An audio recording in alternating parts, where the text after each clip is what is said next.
Now, many times when you're in the field shooting landscapes, you'll see a scenario in which there are a lot of clouds in the sky, and those clouds are moving rapidly, and it's moving in front of and out of the way of the sun, creating all kinds of different lighting patterns on your subject matter. And such was the case in this particular scene just outside of Cortina, Italy, in the Dolomites, just south of Lake Misurina, between Lake Misurina and the town of Cortina d'Ampezzo, in the Ampezzo Valley of the Dolomite Mountains. And as I stood there, this light continued to move over the landscape, creating all kinds of different patterns. Now, I love this shot, and I also love this shot. What we're going to do is combine these two to create a composite, or an image that I think, in my mind, my subjective opinion, that is a bit more dramatically impactful. So let's go ahead and start with this image. And what I'm going to do is come over to the layers area, and I'm going to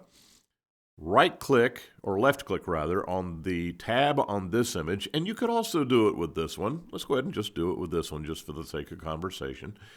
Left-click, hold it down, pull it off the dock, and now it's a floating image, what we call a floating image in Photoshop. Now keep in mind, parenthetically, you can't do this in Lightroom because obviously Lightroom does not have layers. Now, if Lightroom ever had layers, Photoshop would be dead. So you're never going to be able to do this in Lightroom. Now, you can do the masking part, but you can't do the layers. All right, so we're going to pick the Move tool up here, put it inside the floating image, hold down the Shift key, left click, drag it over, let go of the mouse before you come up on the Shift key, and it will automatically be placed into the layer stack. And if we look over here on the right, in the layers palette, we can see that this image is over this image.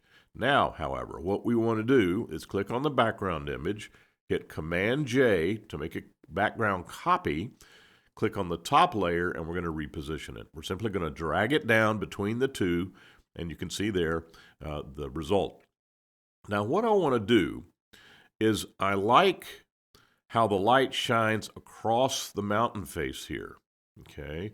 And when you combine that with how the light falls across the green, lush meadow here with the trees and the grass and the little town here, little village, whatever that is, a commercial development. And then I like the way the light hits right here. So we're going to combine these elements, and then we're going to do a severe treatment on these clouds to bring in the detail on what is apparently a blown out sky.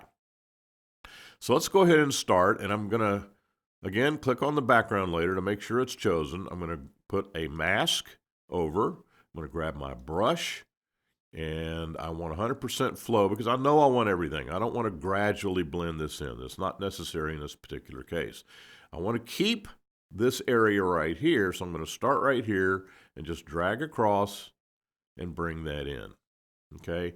Now, let me point out to you that normally when I do the brush, I have a 100% or 0 rather on my hardness setting, which means that I'm blending all this in as much as possible. I don't want to do that this time. I do want a sharp delineation between this area and this area, which is on the image below. Okay, and you can see right here when we look at the mask that that's almost a hard edge. And the reason I'm doing it that way is because I want to be able to blend these luminosity levels together, and it's easier when you have somewhat of a hard delineation between what you've masked out and what you have on the top layer. So let's go ahead and match those luminosity tones up, and I'm going to click on the middle layer, and I'm not going to disconnect the top, which is what I'd normally do. But you can see how this is brighter than that, and I want to equal those out. So click on Image, Adjustments, Curves. And I want to grab the middle here. Actually, what I'm going to do is just give a little bit of contrast in there, and you can see that. And then I'm going to bring this down, and I want to equalize the luminosity levels. And I'm going to go Preview.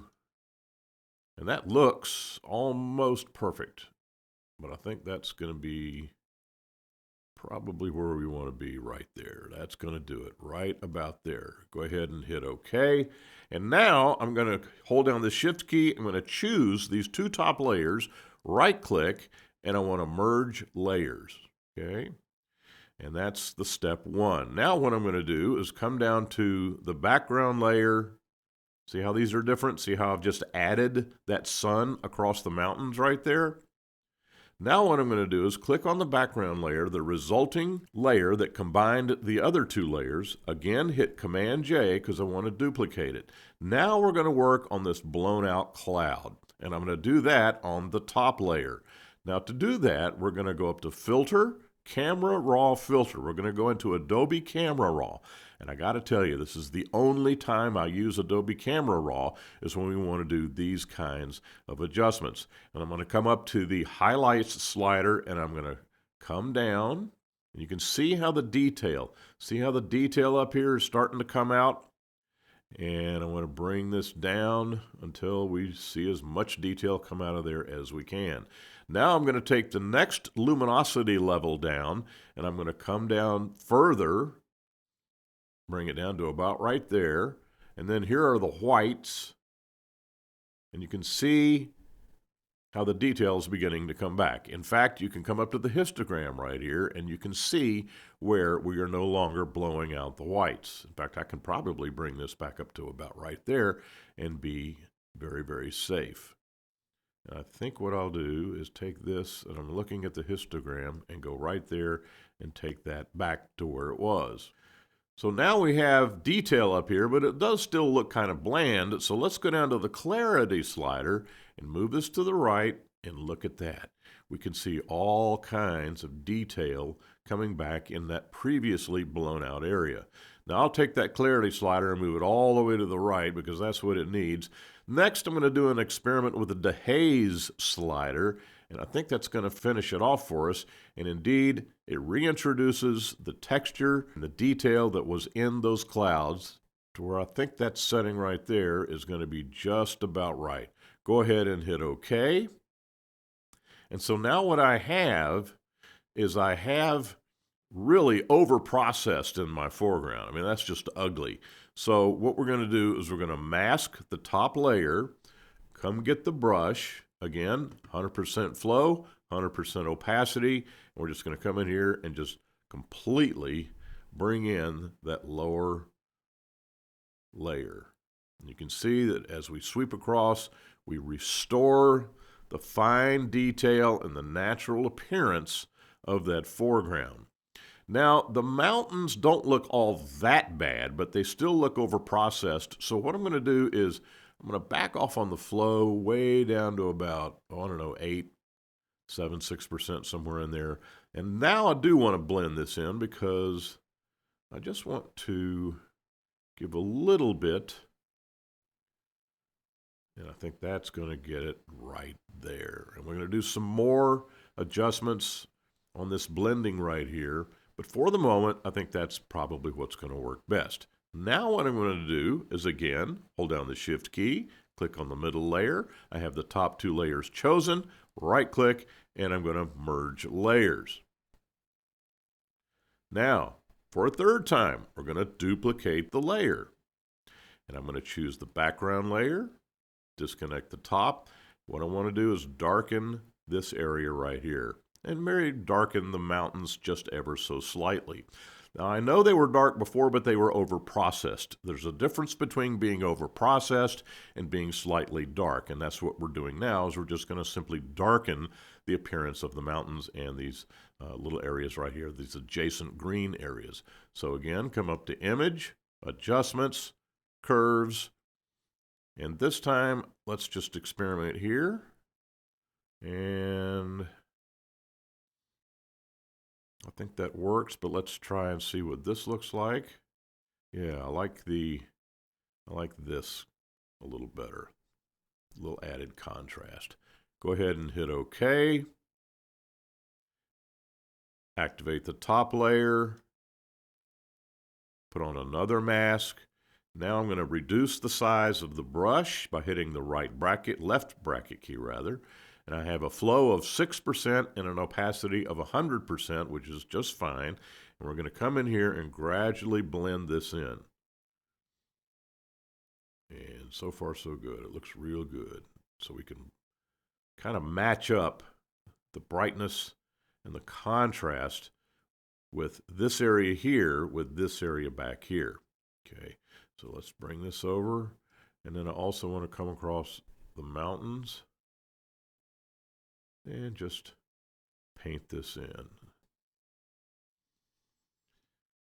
And just paint that in right there. I'm loving the way that looks. That's just blending in so much better.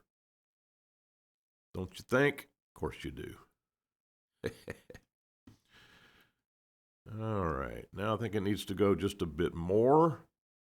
And I'm going to add just a little bit of contrast and just experiment. Let's just see what it looks like. Yeah, I think that looks good. Just that little tweak right there looked very, very good. And so far, so good. Now, what I'm going to do is just a little bit of experimentation. Let's look and see. In fact, you see these clouds up here?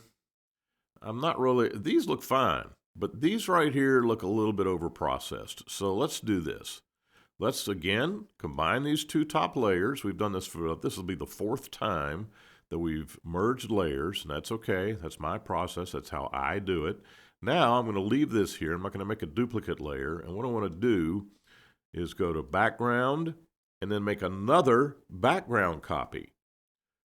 Go to the top, establish the mask, get the brush, and the brush is at 6%, which is fine, and then I'm going to bring this over like that.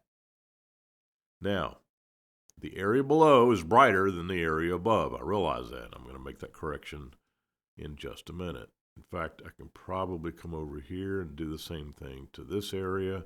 It just, these clouds look over-processed, and nothing ruins a really good sky image than over-processed clouds. It's the first thing that tells you that an image was over-processed.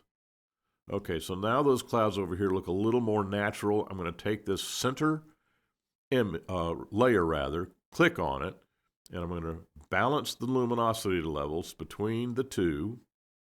Let's move this dialog box out of the way. Pull down in the middle to balance this out. Now that looks a lot better. In fact, I think I want to go get the Camera Raw filter, and I want to see if there's just a way we can bring some more detail out of this little area right here and this area right here. I don't know that we can, but let's just see what happens. There's not a whole lot up there, so let's just leave it. Go ahead and click on it and see what we get. And we'll go up to our history states.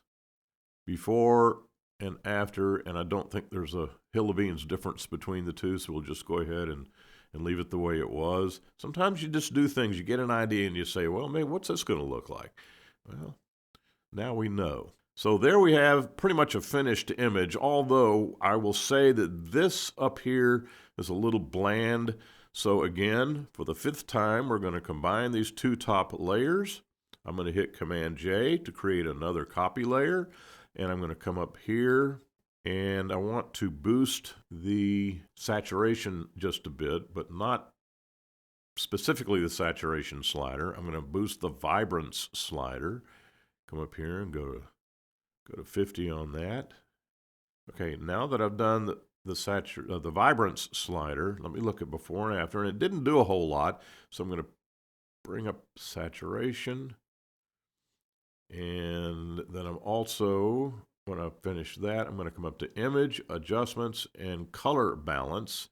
And let's just add a little bit of warmth, just a touch of warmth to that area right there. I'm going to reduce the greens just ever so slightly. Now I've got a little warmer appearance of that little area right there. And you can see before and after.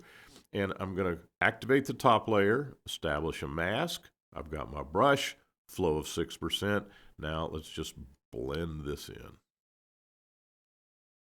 We can do this area here too, as a matter of fact, to make it all look balanced. Okay, we'll come up, a little more saturation on the mountains. We don't need it so much on the sky, although I will bring in a little bit of that sky, a little deeper blue. So now I'm just painting this in. And you can see how the mask right here, how the pattern on the mask is telling us that we're doing the right thing. Just bring this in a little bit, just like that. All right, let's paint this in, and that's looking much, much better. In fact, let's experiment. Let's click on the background layer, the middle one rather. Go up to Image, Adjustments, and Curves. Let's move this out of the way up here, pull down. And I like that better. Just that slight little change right there. Now, it still looks a little over-processed, so I'm going to come down to the history states. Let's back up. Brush here, and I think that's best. If we take it all the way to here, it's too much. So let's back it up, add a little bit, and the difference between before and after. Sometimes less is more, and I think this is one of those cases where we want to just not process too much, and we're at that threshold right now. And I think if we just back away from the layer stack, we'll be in great shape. In fact, we're going to go ahead and finish this image off, flatten the image, and call it a day. That is how you take elements from 2 or 3 different images and combine them for a final result that in many times is much better than what you saw when you were standing at the scene.